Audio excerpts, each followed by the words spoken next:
एक सच्ची कहानी है जो मैं इस कहानी को अपने भजन के माध्यम से आपको सुना रही हूँ। एक खान साहब थे। वो एक पनवाड़ी की दुकान में रोज पान खाने जाया करते थे। एक दिन उन्होंने उसकी दुकान में एक तस्वीर देखी जिसमें छोटे से बालक की छवि थी। वो खान साहब उस बालक की तस्वीर देखकर पनवाड़ी से कहते हैं कि बालक तो बहुत ही सुंदर है।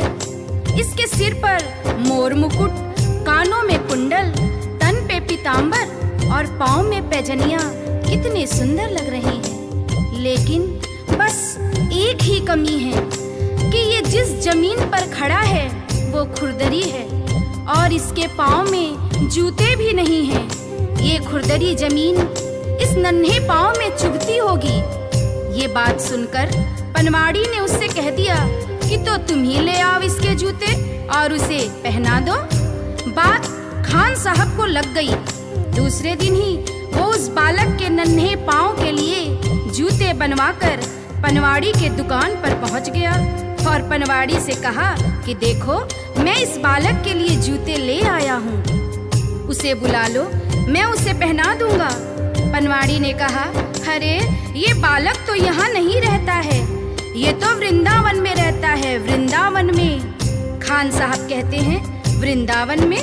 वो कहता है, हाँ, ये तो वृंदावन में रहते हैं। तो खान साहब कहते हैं, चलो वृंदावन में ही पहना देंगे, लेकिन जरा उसका नाम और पता तो बता दो।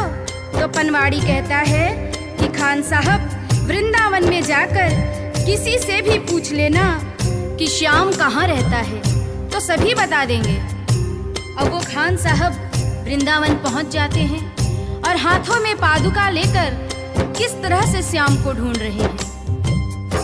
बताओ कहाँ मिलेगा श्याम, बताओ कहाँ मिलेगा श्याम, बताओ कहाँ मिलेगा श्याम, बताओ कहाँ मिलेगा श्याम। चरण पादुका लेकर सबसे, चरण पादुका लेकर सबसे पूछ रहे रस खान, बताओ कहाँ मिलेगा श्याम, बताओ कहाँ मिलेगा श्याम। वृंदावन में चूंकि श्याम के नाम से उस बालक को कोई जानता नहीं था और वो कई दिनों से उसे ढूंढते ढूंढते परेशान हो गए।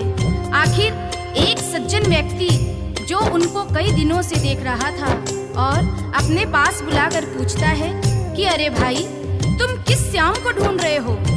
उसका हुलिया मुझे भी तो बताओ ताकि मैं तुम्हारी कुछ मदद कर सकूं। तो खान साहब श्याम के रूप का वर्णन करते हैं, सुनिएगा।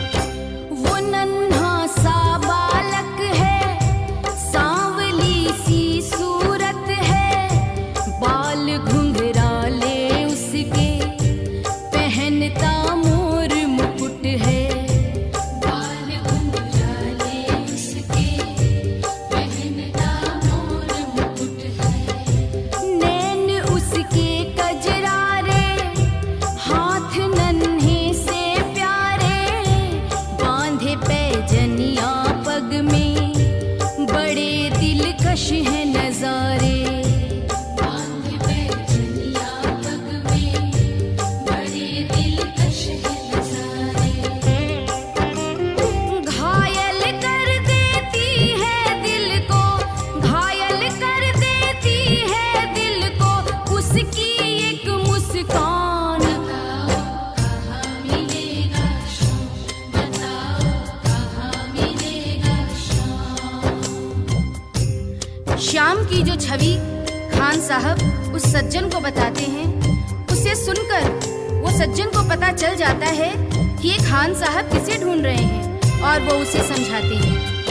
समझ में आया जिसका पता तू पूछ रहा है, वो है बांके बिहारी जिसे तू ढूंढ रहा है, वो है बांके बिहारी जिसे तू ढूंढ रहा है। कहीं वो श्याम कुहाता, कहीं वो कृष्ण मुरारी, कोई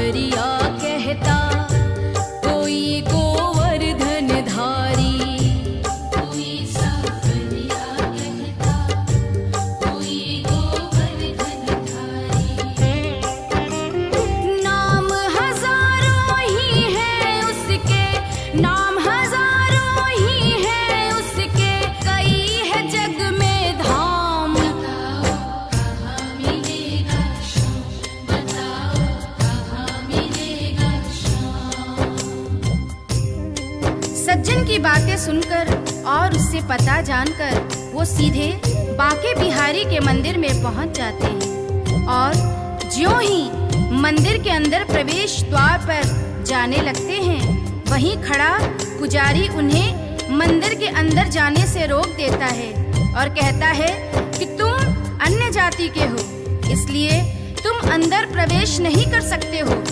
तो खान साहब उस पुजारी से बहुत मिन्नतें करते हैं, लेकिन वह पुजारी उस खान साहब को आज्ञा नहीं देते हैं और खान साहब को मजबूरीवश क्या करना पड़ता है, सुनिएगा। मुझे ना रोको भाई, मेरी समझो मजबूरी, शाम से मिलने दे दो, बड़ा है काम जरूरी। शाम से मिलने दे दो, बड़ा है काम जरूरी। सीढ़ियों पर मंदिर के डाल कर बैठा डेरा, कभी तो घर से बाहर शाम आएगा मेरा, कभी तो घर से बाहर शाम आएगा मेरा। इंतजार करते करते ही, इंतजार करते करते ही सुबह से हो गई शाम। बताओ कहाँ मिलेगा शाम, बताओ कहाँ मिलेगा शाम।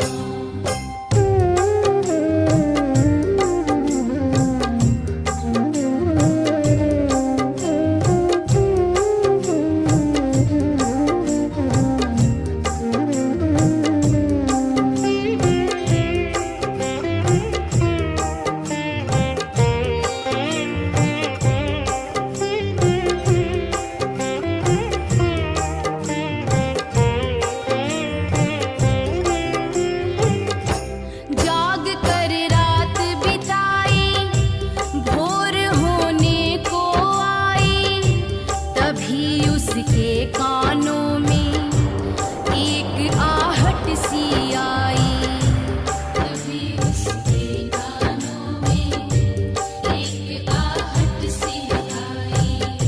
वो आगे पीछे देखे, वो देखे दाएं बाएं, वो चारों ओर ही देखे, नजर ना कोई आए।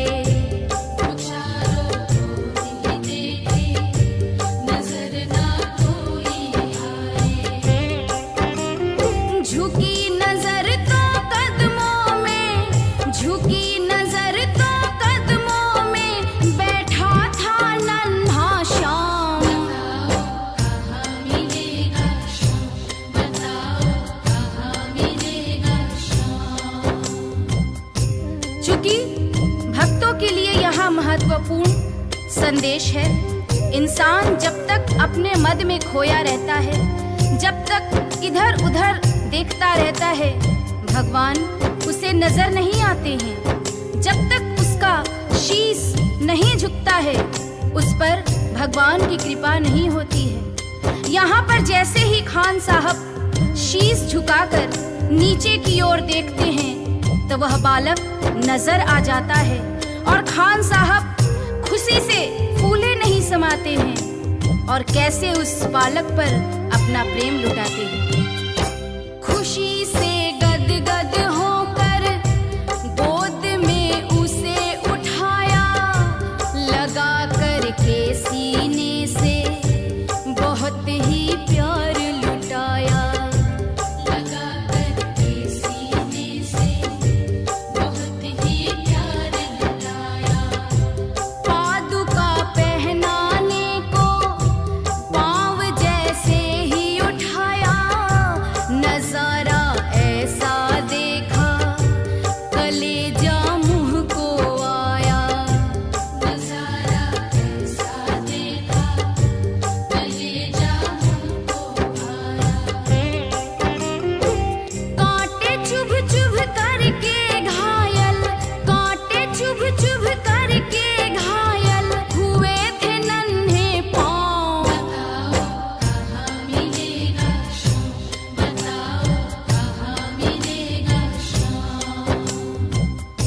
बालक के नन्हे नन्हे पांव कांटे चुभ चुभ कर छलनी हो जाते हैं, जिसे देखकर खान साहब का हृदय रोने लगता है और उनके आंखों में आंसू आ जाते हैं। वो सोचते हैं कि तस्वीर देखकर मुझे जिस बात का डर था वही हो गया है।